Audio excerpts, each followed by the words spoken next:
Müşahbə xanıma təşəkkür edirəm. Şeiri, vətən haqqında şeiri o qədər gözəl söylədi ki, mən də vətən üçün yazdığım bir qoşmanı sizlərin nəzərinə çatdırmalı oldum. Kürəkdən eşitdim, sözün var mənə, dərdini öyrənib, bilməyə gəldim. Mənim də ürəyim boş məzar deyil, sirrimi səninlə bölməyə gəldim. Bu dünya fanidir, heç kimə qalmaz.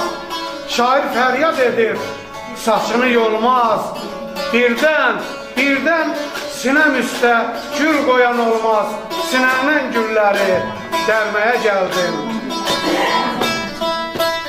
İgid, hər oğullar ocağındadır. Ətirli çiçəklər qucağındadır. Cənnət anaların ayağındadır. Səni cənnət bilib görməyə gəldim.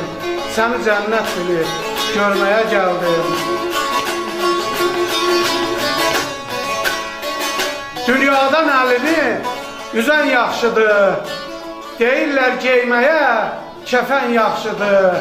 Binəli ölməyə vətən yaxşıdır. Mən sənin qoynunda ölməyə gəldim. Şəhid torpağını öpməyə gəldim.